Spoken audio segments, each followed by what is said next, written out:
Hey everyone, welcome back to Corporate Decoder, the place where we decode the language of big business. Today, we're diving into the latest annual report from Franklin Electric, a company that probably isn't on your radar unless you're really into pumps, both kinds, water, and fuel, and also enjoy reading about the inner workings of a large corporation. Let's see if we can pump up some interesting news. Franklin Electric designs, makes, and sells water and fuel pumping systems all over the world. Think of the pumps that keep your water running at home and the ones at the gas station that fill up your car. They're a pretty big player with about $2 billion in sales for 2024. Their success comes down to five key things: high quality, being available when customers need them, good service, new and innovative products, and keeping costs reasonable. They plan to keep growing by selling in new places and adding new products, all while keeping costs down. The company is divided into three main parts, which they call segments. First, there's water systems, dealing with water pumps. Second, energy systems, handling fuel pumps and other energy-related equipment. And third, distribution, which sells groundwater equipment, mostly to contractors in the US. The water systems segment is the big one, making up about 60% of their sales. They make motors, pumps, and controls used for pumping clean water and wastewater in homes, farms, and cities. They're looking to developing countries for more growth, since many of those places don't have good water systems yet. They also spend money to create new things, like better pressure systems for homes, electronic controls for pumps, and new pumping gear for things like greywater and sewage.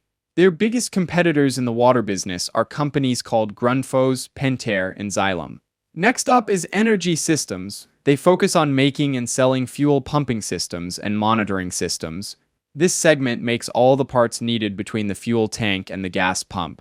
They're focused on protecting the environment and keeping costs low for their customers. They're working on things like better valves, improved monitoring for power equipment, and upgraded electric vehicle chargers.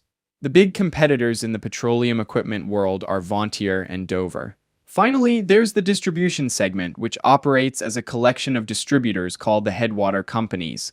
They sell water well equipment to contractors in the US. In 2023, they bought a company called LCA Pump, which operates Water Works Pump. Across all these segments, Franklin Electric is putting money into research and development. They spent about $21.5 million in 2024, a bit more than the $17.5 million they spent the year before. To make all their products, they need raw materials like steel, copper, and aluminum. They get these from different suppliers around the world. Interestingly, no single customer makes up more than 10% of their sales. This means they aren't too dependent on any one company, which can be a good thing. Looking at what's on order but not yet shipped, what's called backlog, they have about $140 million worth of orders as of the beginning of 2025. Franklin Electric says they follow all the rules when it comes to protecting the environment, and they haven't had any big costs related to environmental issues. They have about 6,300 employees and are working to make sure they have safe workplaces and follow ethical business practices. But what are the risks? One big one is housing starts. If fewer houses are being built, there is less demand for their water pumps. They are also affected by how the energy and mining industries are doing. If those industries are doing poorly, they buy less equipment. Another risk is the cost and availability of raw materials. If prices go up or it's hard to get the materials they need, it could hurt their profits.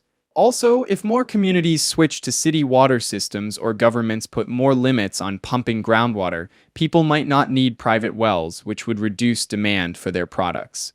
Environmental rules can also cause big swings in demand for their energy systems products, which can be hard to manage. Since they operate in different countries, changes in tax laws could also affect how much they earn. Because they do business in many countries, they face risks like enforcing agreements in foreign courts, dealing with tariffs, and changes in economic and political conditions. They also have a lot of value tied up in things like reputation and brand, called goodwill and intangibles. If those values go down, it could hurt their financial condition. It's important to note they've created a leadership structure that takes cybersecurity very seriously. The Vice President, Information Technology, who has over 10 years of cybersecurity experience, reports directly to the Chief Administration Officer. Now let's switch gears to financial results for 2024 compared to 2023. Sales were down about 2%, mainly because of weaker demand and changes in currency values. However, they made more profit per sale, so their overall gross profit actually went up. Earnings per share, a key measure of profitability, decreased 6% from the prior year. However, selling, general, and administrative costs, or SG&A expenses, which includes things like salaries and marketing, went up due to higher employee costs and recent acquisitions. Looking at their cash flow, they had less cash coming in from their operations compared to the previous year, mostly due to changes in working capital and lower earnings.